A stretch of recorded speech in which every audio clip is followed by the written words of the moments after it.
Hello, my name is Dr. Robert Priebe. I am the creator of the Parks vlog entitled Parks Are Like Icebergs, where I share 30 plus years of parks planning practitioner experience, along with my recently completed studies in parkland decision making in the Edmonton region in Edmonton from 1960 to 2010 using institutional theory.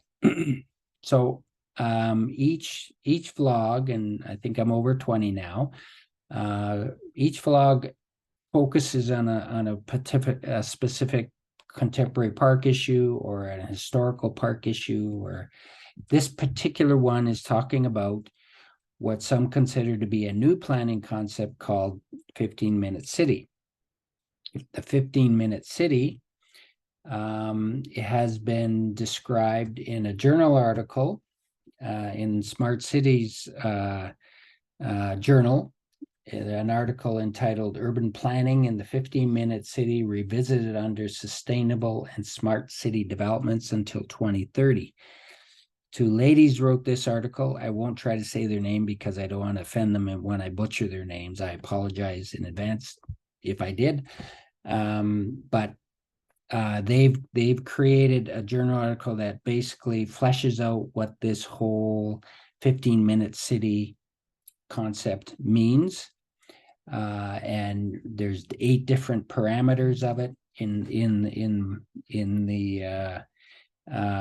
the document below. You will see that I've for each one of those 8 different areas, I have reflected on how they apply to the parks business.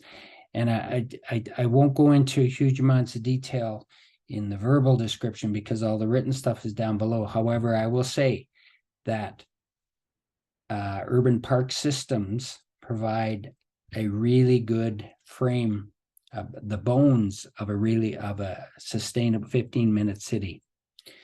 In Edmonton in particular, we have, in existing already developed neighborhoods, we have parks in every neighborhood, I think with the exception of one. And that was just a quirk, just the way the landscapes came forward from the developer. But we have parks in every single neighborhood existing that are all built out. And in other areas of the city that aren't built out, we have area plans in place that they've now reshuffled and call them district plans, district plans. We have parks in every single one of those neighborhoods as well.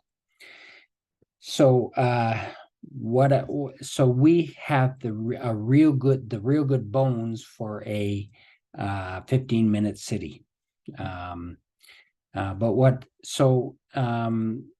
With that said, I think there are a few things we need to think about with respect to this concept. And first of all, the whole concept I would characterize as a developmentalist concept. So in other words, it promotes and encourages, facilitates development.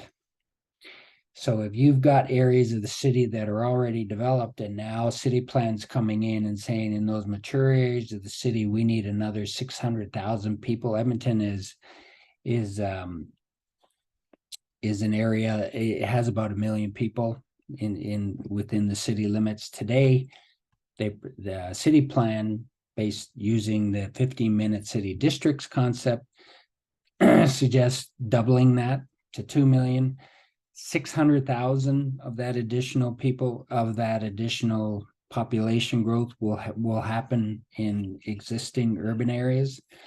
There isn't a land base that accommodates that many people that's undeveloped, waiting for development. There's commercial, industrial, roadways, utilities, you name it. There's all those different landscapes out there. There's parks, schools. So we have to get 600,000 more people into that neighborhood. So, and it's proposing, and so the upshot of it all is basically city plan is proposing significant redevelopment of existing areas. It doesn't necessarily have to be bad, but it will certainly be more multi-use and more mixed-use development. But the land for it has to come from somewhere. That gets to the second part of the governance part. How does that actually happen? And I think this is where I kind of differ with respect to the concept. So the concept of 15-minute city talks about an engaged citizenry that help craft and change the communities. And I agree with that fundamentally. Communities need to be intimately engaged in the redevelopment of their communities, no question. What I don't see in the 15-minute city model is how is that actually operationalized? It's fine to say we're going to have civic engagement, but what kind of civic engagement? When? Who has power and agency? Who has no power? Because development in any city today in North America, there are people with power, and those are typically landowners, and there are people without power. And they can influence decision making and have influenced decision making quite a bit in parks. But there's that ongoing tension between how you change an existing area between people with different levels of power and agency. So that's the biggest thing we need to think about. And it goes back to my whole concept about that I've written about when it talks to parks. When we plan our park systems, we have a sense of how that's going to roll out. Who's going to do what, when, with what money, and how. Who's going to program the site? Who's going to maintain the site? Who's going to build it? Who's going to construct it? The 15-minute city concept is a planning document, so it doesn't go to that level of detail. And that's where I may differ a little bit with my enthusiasm for the 15-minute city concept, because what I've seen in recent years in Edmonton is they've decided that basically that means they're going to develop a bunch of public land and put housing on it. That's as lack of innovative as they've gotten so far. And I think it needs to be far more innovative than that. but I haven't seen, so how they're operationalizing the concepts are not clear, and the early returns from my perspective are not very good. So I will leave that with you. The last thing I just want to mention is the 15-minute city concept has garnered a lot of negative attention in recent times. Even in Edmonton, people show up to meetings waving flags. Oh, I'm losing my ability to decide things and live the life the way I want to, and all that kind of stuff.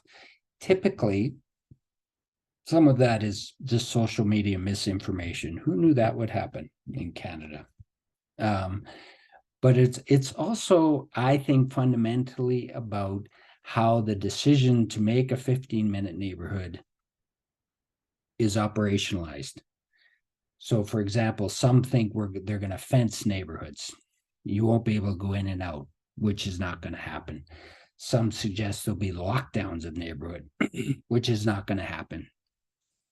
But the most important thing is what they're really talking about is how you operationalize a 15-minute city concept. And thus far, time will tell. The municipal development plan and city plan in Edmonton was approved in 2021, so it's 2 years in. We'll see where it goes. But if we're going to do it well, we have to operationalize the concept well, and we have to do that with an intimate engaging processes with the community, open, transparent processes.